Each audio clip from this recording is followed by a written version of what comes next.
அமிர்தா பல்கலைக்கழக மாணவர்கள் Gandhipuram bus stand பகுதிகளை சுத்தம் செய்தனர்.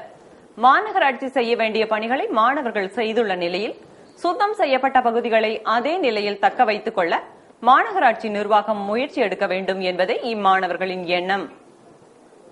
அமிர்தா பல்கலை சார்பில் அமல பாரத இயக்கம் என்ற பெயரில் பொது இடங்களை சுகாதாரமாக வைத்துக் கொள்வது குறித்த விழிப்புணர்வு பிரச்சாரம் மேற்கொள்ளப்பட்டு வருகிறது. இதன் ஒரு பகுதியாக எட்டிமடை கிராமத்தை கல்லூரி மாணவர்கள் மாதிரி கிராமமாக தத்தெடுத்துள்ளனர். கோவை மாநகரில் பொதுமக்கள் அதிகம் வந்து செல்லும் இடங்களில் தூய்மை பணிகளையும் மாணவர்கள் மூலம் அமிர்தா பல்கலை மேற்கொண்டு வருகிறது. இதன் தொடர்ச்சியாக Gandhipuram bus stand, Thiruvalluvar bus stand ஆகிய பகுதிகள் தூய்மை செய்யப்பட்டன. அமிர்தா பல்கலை இணைவேந்தர் அபாயமிர்த சைத்தன்யா தலைமையில் பேராசிரியர்கள், அலுவலர்கள், மாணவர்கள் என சுமார் 800 பேர் இப்பணியில் ஈடுபட்டனர். மக்களுக்காக இங்க சேவை செஞ்சு இந்த காந்திபுரத்தையே மொத்தமாக சுத்தம் பண்ணி கொடுத்துருக்கோம். இதை பார்த்து மற்றவங்களும் சேர்ந்து சுத்தமாக வச்சு நாட்டை பாதுகாக்கணும் தான் எங்களோட இஷ்டம். மக்களுக்காக நாங்கள் செய்கிறோம்.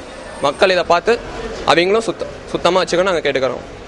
காந்திபுரம் பஸ் ஸ்டாண்டில் உள்ள 3 கழிப்பறைகள், பயணிகள் நிழற்கூரை, காத்திருக்கும் இடம் உள்ளிட்டவற்றை தண்ணீர் கொண்டு சுத்தம் செய்தனர். பஸ் ஸ்டாண்ட் வளாகத்தில் உள்ள குப்பைகளையும் அப்புறப்படுத்தினார்கள். பயணிகள் காத்திருக்கும் இடங்களில் ஒட்டப்பட்டிருந்த விளம்பர நோட்டீஸ்களையும் கிழித்து முழுமையாக அகற்றினார்கள்.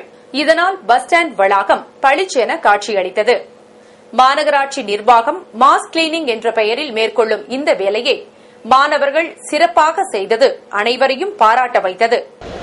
இப்போ கோவை மாநகரத்தில் சென்டர் ஆஃப் த சிட்டின்னு நம்ம காந்திபுரத்தை தான் நம்ம சொல்றோம்.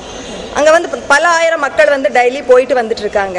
ஆனால் அங்கே இருக்கிற பேருந்தில் ரொம்ப அசுத்தப்படுத்தி வச்சுட்டாங்க பொதுமக்கள் எல்லாம் சேர்ந்து. ஆனால் நம்ம கல்லூரி மாணவிகள் அனைத்து பேருந்தும் ரொம்ப அழகாக கிளீன் பண்ணாங்க. அதுக்காக நம்ம கோவை மாநகரத்தில் அனைத்து மக்கள் சார்பாக அவங்களுக்கு மனமார்ந்த நன்றியும் பாராட்டு தெரிவிச்சுக்கிறேங்க. இதே போல நம்ம கோவை மாநகராட்சி இதே மாதிரி எப்பவுமே சுத்தமாக வச்சிருந்தா ரொம்ப நல்லது. சுத்தம் செய்யப்பட்ட இடங்களை மாநகராட்சி நிர்வாகம் கவனமாக பராமரிக்க வேண்டும் என பொதுமக்கள் கேட்டுக் கொண்டுள்ளனர். பஸ் ஸ்டாண்ட் மற்றும் பொது இடங்களில் விளம்பரம் செய்ய தடை உள்ள நிலையில் அதனையும் மீறி நோட்டீஸ் ஒட்டுபவர்கள் மீது அதிகபட்ச அபராதம் வசூலிக்க வேண்டும். அப்பொழுதுதான் இந்த இடங்களை சுத்தமாக பராமரிப்பது சாத்தியமாவதுடன் இந்த மாணவர்களின் சேவை நோக்கம் பூர்த்தியடையும்.